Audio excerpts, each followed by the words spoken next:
It was easy. I mean, the first half, our line out was a bit shoddy, and then we never won any aerial contest the whole game.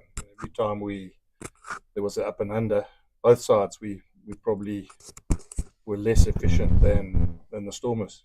And they, it's easy to make excuses. I mean, just one of those things. Every time there was a ball up in the air, and they kicked really well, and they kicked well, put us under pressure. I mean, that try that came, I want to give you a rundown of what happened, but they isolated Sebastian. We knocked it on. It pulled a vet on the foot, on the fly, went forward, and Similani used football skills to go and score against us. So we probably never got the ball bouncing. It happens sometimes. The ball didn't really bounce into our hands or whatever. And when it did, I think 2 or 3 times we won it. We knocked it on the next sort of pickup. So Marco knocked it on once, I think, and there was another time we kicked in the second half. We kicked it as well, and I think Ruan van Mark knocked it on. So it's one of those things where I sort of said to the players, it's sometimes the conditions didn't make it easy, but we probably made it hard for ourselves. You say you managed to lose this time. Yeah, I mean, I just think Stormers were good, eh? Stormers, they kick well. That try that they scored, Warwick contested really well. And that's their game. That's the thing that frustrates everybody. And I'm saying when we sit here is we know that they kick up and unders. We know that they live off whatever comes, off that up and under. And they did it, 9 out of 10 times today. They did it as well as they could have. So it's something we're going to have to. It's just it became difficult in those conditions, and obviously, I look at the team, and we could have drawn that game. At the end, we decided to go for touch. Who knows? Maybe we kick a long range penalty. We had a chance also earlier on where we could have taken the draw and we kicked for the touchline. So yeah, I just sort of said to myself, we were not.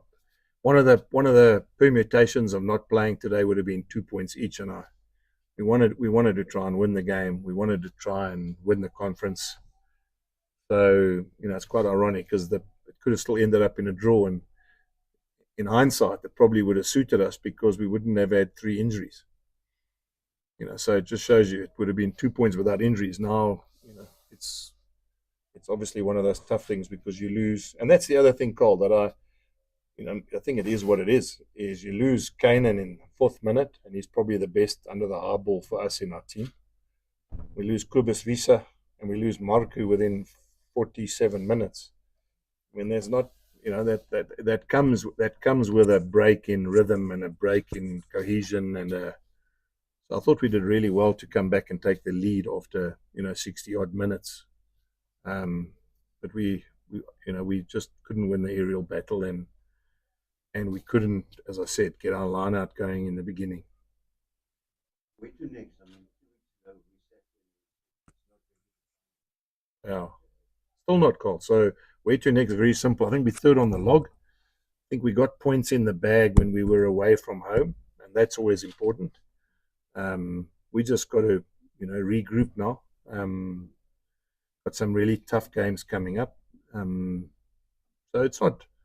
I really want you to understand, it's not doom and gloom. We need to get to the quarterfinals, have our best team on the field, and play as well as we can, and win that quarterfinal, win the semi-final, and then get to the final and hopefully win the final. So it isn't like now because we lose to the Stormers. I mean, the Stormers, I think that this is the first game they've won in 5 in a row, I think. So what I meant is we're in a much better place than any of the other teams at this stage. So I'm not going to sit here and say to you what happens now.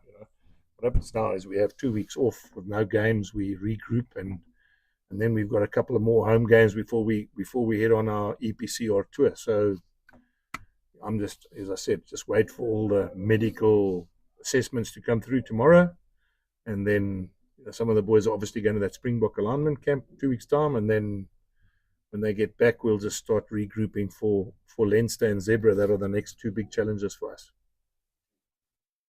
Thanks. Jake, you just mentioned the early injuries, and I mean, It's wet conditions. The guys must have been dead on the feet by the end, and they were able to bring on their replacements quite late in the game. Yeah. How much of an effect do you think that had? It must have. I mean, and it did. I mean, to be fair, they could hold back because we couldn't really hold back because by 40 odd minutes, basically two forwards were gone.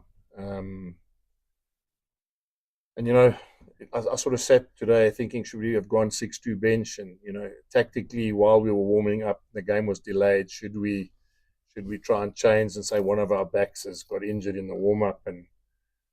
But the reality was, it just as it so happened that is Kanan went off in 4 minutes, so we needed a 5-3 bench. And I'm not for 1 minute saying I was going to cheat, Envy. I'm just saying it was going through my head on the basis that was a 6-2 that they had better than a 5-3 in those conditions. And that, I want to tell you something that I thought about today, which I'm sure you journalists will enjoy. I'm always amazed why you can't do that in rugby. In every other sport you can do that. Why, when it's delayed for an hour and a half and it's pelting down with rain? Why is the lawmakers? We've changed so many laws and we made the game so much better. Why haven't we got a law where a coach can, in the warm up, go, you know what, things have changed so much. Let's go 6-2, or let's start with another prop, or let's. So it was quite an interesting thing sitting in that change room for an hour and a half there, thinking, I wonder why the lawmakers don't allow you to actually change your original team, in the warm up. I would think, because it's unfair on the home and away teams, because you've got your whole squad here, and the other team that's flowing here has only got X amount of guys. So I would think that's probably why they don't allow you to do it. You mentioned, you should have taken the draw because if the game didn't go ahead, you would have had to share the points. Yes. There was no chance of maybe rescheduling it. No. There was a chance to play tomorrow. Remember, the Dragons and the Lions had to postpone in Wales because of that inclement weather. So I'm not for 1 minute saying that we take the 2 and we get out of there. It would have played tomorrow. But, when people are talking about what is the permutation, what happens if the game doesn't take place, you would have taken 2 and 2 and, but then I don't think we would have been brave. And I'm saying I would have liked to have known that we've given ourselves a chance to win the conference, to get a couple of more points ahead of the Sharks. And that obviously didn't materialize. But credit to the Stormers. I mean, I've said this many times, but they're a tough team to beat. I mean, they're a tough team to beat. And they're very good at what they did tonight, and they're very good at doing that in games, because that's how they've probably beaten us a lot of times, because of the return they've got from the way they kicked. Even Roos was did you miss Cameron and Elrich, for example? You always say you do. Yeah, I mean, if you remember last time we played them in Cape Town, Marcel played and Elrich played, and we saw how important they were to us as well. So, and Cameron, I mean, that was our back row. So all three didn't play tonight. So it's important, MV. I mean, I'm never going to use team sheets and injuries as an excuse. This is a long tournament. And again, I think 3 guys out tonight again. One with concussion, 2 guys, one with a hammy and one with a cough. When you do your sums, if you lose, and I've told you this before, if you lose 2.5 players a week, which means 1 back for concussion, 1 with a 6-week injury, and maybe 1 with a 2-month injury or 3-month injury, sometimes that happens. You do your sums. By the time you get to week 15, 16, if you're losing 2.5 a week, it's highly unlikely you're going to get the same group, and it's going to come at a cost where you're going to have to back your depth. Jake, just on, you mentioned earlier, in terms of the game plan that you guys used tonight, you kicked a lot, which wasn't a good return. The lineouts was a bit messy in the beginning. I mean, who makes the changes to step up as a captain or a leader in the side to say, guys, we maybe need to go into the lineout set and take the front ball, maybe kick into the corners, because there was a lot of space at the backfield. So why didn't you guys adapt when you guys saw that those things weren't working? Because there was enough time in the first half to maybe change, not the game plan, but yeah, I don't know what your thoughts are on the decision makers that was playing tonight, especially the senior guys, if they stepped up to what they would need to do. I mean, Ronaldo, if I'm really critical of it's me, because when the Sharks lost today to the Lions, we just needed a win. And all the other games we've played, if we had got the same penalties early on in the game, we would have gone to the corner. And in hindsight, and I'm always saying we went 3-6, 3-all, 6-all, 9.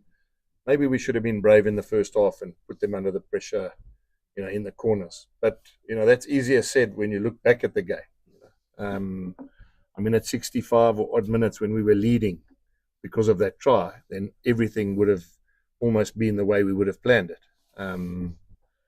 So it's not a case of now the captain we've got Willie, Nazam, Ludwig, and David Creel to come together every time and go, what do you think? Should we go for it? Should we go the corner?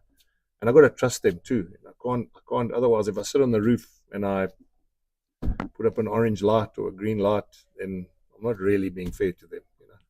And then just on the injuries, obviously you guys have 2 weeks break now, which is going to help a bit. But are things starting to become a bit of a headache now with so many guys getting injured every week? Are we getting guys back in the next 2-3 weeks? It's not. It's not now becoming a headache. It's something that I've been banging on from the whole season. Is unfortunately, it's the nature of what we're doing. We're playing rugby 12 months of the year.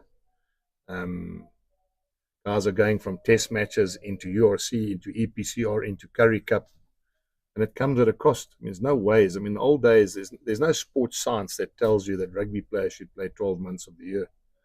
But that's the hand we've been given, and so.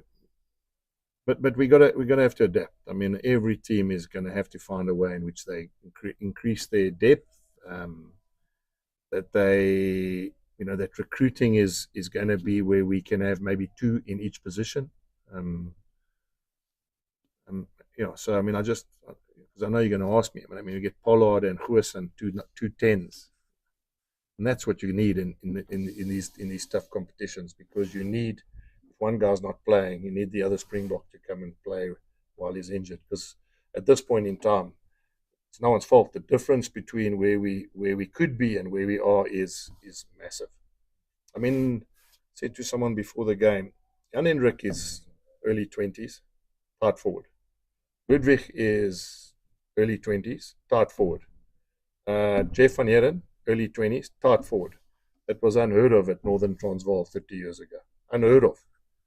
Maybe Naspuerta, Ignatius, maybe at 20 or 19 playing at 10. But it was unheard of to have 3 guys in the tight 5 playing for Northern Transvaal. Now that just was the way it was. We've got to do what we can do with those guys, and they will become better. But it is something that people need to be realistic about. As I said to you yesterday, Ronaldo, if a 20-year-old lock got picked as a tight forward in the Northern Transvaal team 30 years ago, probably would have been headline news on the front page of the newspaper. So, and they will grow, they'll get better. And I stress again, I'm not for 1 minute doom and gloom. I'm disappointed because we had a chance there again, and the conditions, and we probably shot ourselves in the foot. We can't blame anybody. It is what it is, and we just got to get better.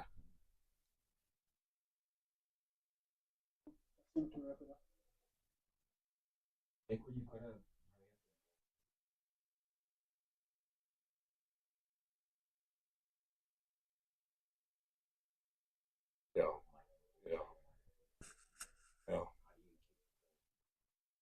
Probably easier for us, and I'll tell you why. Because we've got our own change room, and it's a bit more luxurious than the visitors' change room. So I generally thought that because we could show videos or sit in our change room, and probably would have helped us not having to sit in a small change room, and so I think it's the same for both. But I generally thought that we would probably be in a better space going out later with what we had at our disposal. And that's probably why we're disappointed, because it's quite ironic, because that's the first time we've been down against the Stormers early on. It was the first kick-off 3-0 down.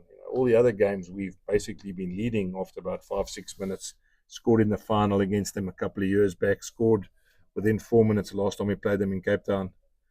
It was one of those, I suppose, not strange, but very different games to what we've been used to with the Stormers. It was the first time they've been in the lead, and then, as I said, then we had to play catch up, which, who knows, maybe, and I say this from me, maybe we should have been brave in the beginning and kicked in the corner And then what happens, MB, it's interesting because then your lineup probably becomes better too because you throw in more times and they probably don't compete on your try line, on their try line. So you get a lot of confidence because they don't get up in the air because they're scared about the maul. So it's like one of those things, you kick in the corner and they don't go up in the air, you win it, you put them under pressure, which is what we've been doing in the last couple of games. Now we go 3-3 all, 6 all, So in hindsight, again, and that's me talking to you as the guy that's got to assess that. Maybe we got to be brave when we play against anybody because we've managed to manage those things really well in the last couple of years.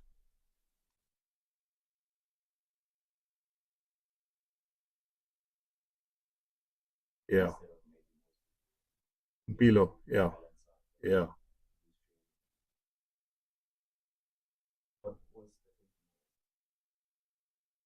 Yeah.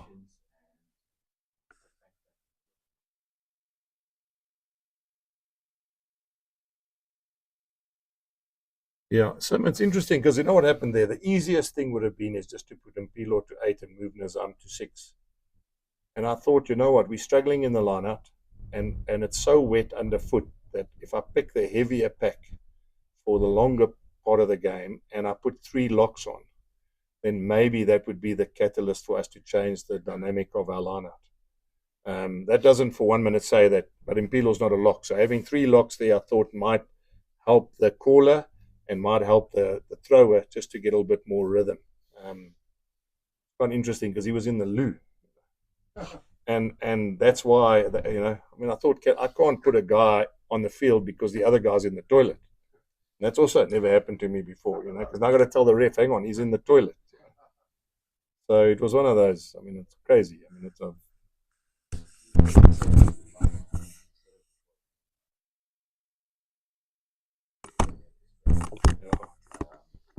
Well, I'm starting to become a nervous wreck now.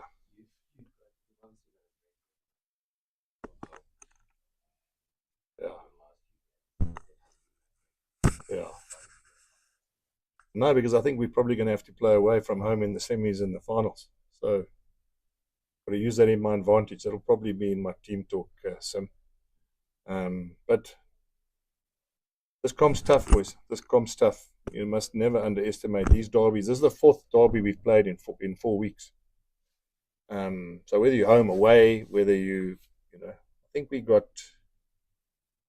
10, 12 points, I think. Is that right? 12 points in the derbies. That's like 3 wins. Is that right? We got more than 5. No, we got 17 points. So if you work it out, that's 4 wins. 4 wins and a bonus point out of 6 derbies. That's not a bad return. There's not many guys that play 6 derbies and get 17 points. So,